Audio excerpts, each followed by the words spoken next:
A few days ago, I attended one of Google's biggest events of the year, the unveiling of the brand new Pixel series phones.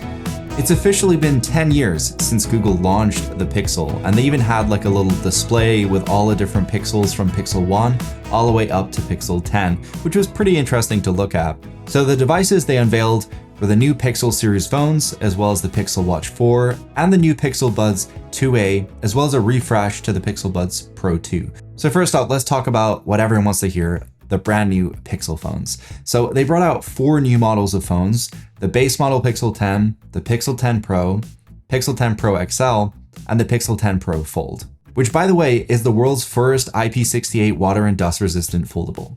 Now design-wise, you're not going to notice a huge difference. It is a pretty familiar face from last year. We have a slightly thicker camera bar on the back and also a slightly bigger Google logo, as well as some rounded edges and just overall a more refined hardware experience. And these phones in the hand really do feel luxurious and kind of like a piece of jewelry.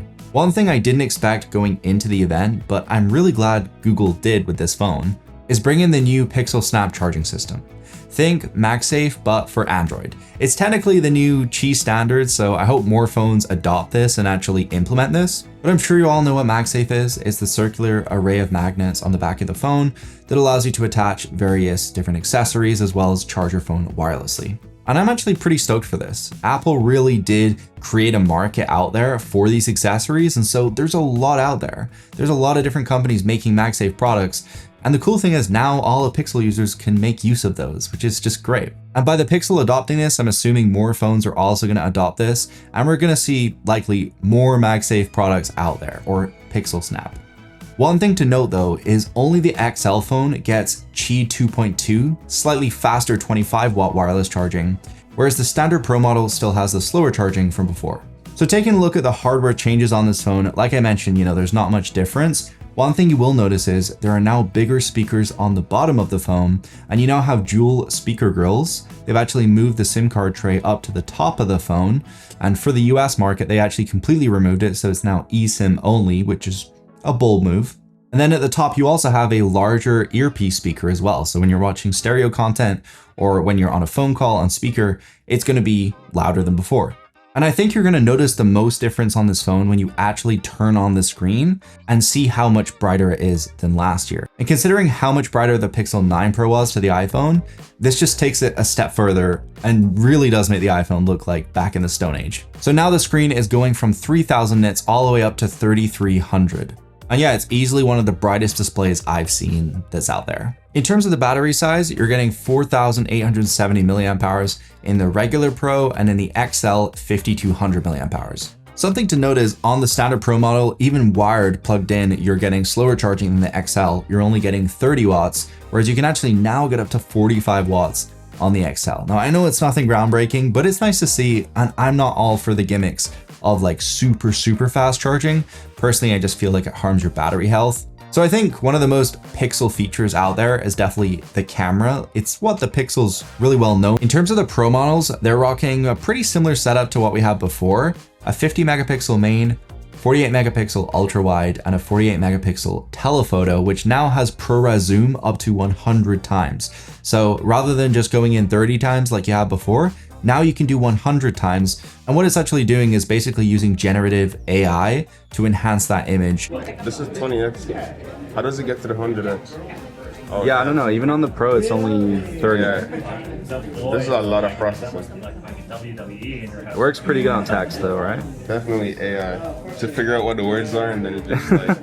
It knows what it's supposed to be, so it just uses AI. But the real story when it comes to all these new phones and all these new products is AI. Because Google has a lot of data and they're able to do things that a lot of other companies out there just couldn't do because they don't have the data to even train their models on. So Google definitely does have an advantage when it comes to building the most useful, powerful AI out there. And you can really see it with these new features on these phones. Now there's AI baked into the camera that helps you frame your shot. There's a camera coach that literally teaches you how to take better photos. And of course, the Magic Editor and AI Cleanup are better than last year. And thanks to that new Tensor G5 chip, they're just much quicker. And something really neat is you can now just type in a prompt in Google Photos and actually have it edit the photos for you. And I think that's a game changer for a lot of people out there who just find it too complicated to edit. Now they can just type into words the exact changes they want and the phone will just do it for them. Something else I did see at the event was the new Pixel Watch 4. Honestly, I didn't get a ton of time with it. I would like to have some more time with it in the future and maybe do a video on it. It comes in two sizes, 41mm and 45mm. It gets crazy bright with a 3000 nit AMOLED display, and it has 30 to 40 hours of always on display battery life and up to 72 hours if you turn on saver mode.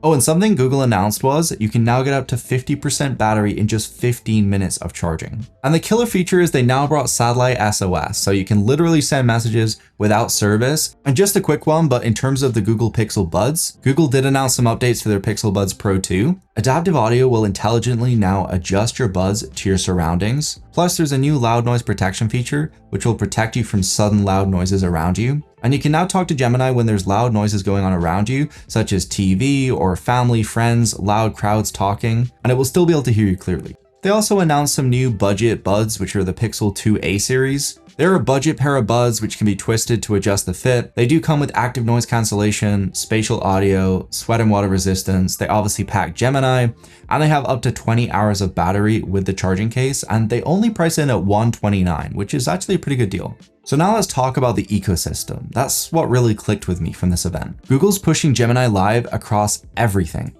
In your car, in your home, on your watch, and they're baking it into the experience right across your phone. You've got features like real-time call translation that actually use your real voice on the other end of the phone call, which is insane. And I think one of the most mind-blowing useful features was Magic Queue. Magic Queue finds context-aware information across your phone and provides it wherever you need it. Whether you're in a call or whether you're messaging someone, it will go ahead and find that restaurant you said you want to book or the phone number you need to call up to cancel or change the reservation. And if you're calling up your airline to change your flight booking or anything like that, it will pop up with this interface where it will actually provide all the information you need. So it basically doesn't really do anything new, but it takes all the information Google knows about you from your email, your calendar, right across your Google services, and it brings it right where you need it. All of these new phones run Android 16 right out of the box. They've got the new UI changes, and I think they personally look great. Lock screen widgets are coming soon. They've just appeared in the newest beta. But they are full-size widgets that you have to swipe to the side in order to access. Personally, I've been waiting for the small widgets to come to the Pixel lock screen for quite some time now. You know, like the ones on Samsung and on the iPhone, they're just really convenient. You can just quickly tell the temperature or the humidity or when the sun's gonna set. And I really like those. I just really wish they'd have complications on the Pixel lock screen. But hopefully that does come in a future update. There are 7 years of updates with this phone, which is great. So you know it's definitely going to be future-proofed.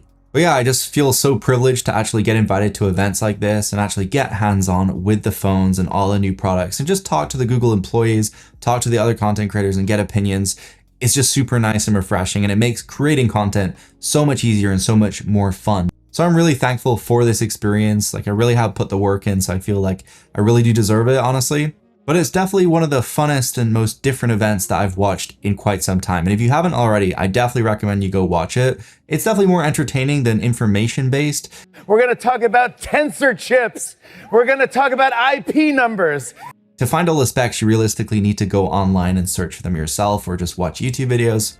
And we're gonna party as hard as we possibly can on a Wednesday at 1 p.m. But there's some nice refinements done to what we had from last year, and this is definitely a better, newer version. So drop your thoughts and comments down below. I'm super excited to do my full review on these phones, and it will be coming out fairly soon in the next couple of weeks. And I'm also gonna be doing a day in the life. So if you wanna see that, hit the like button down below, subscribe, and I'll see you in the next one. Peace.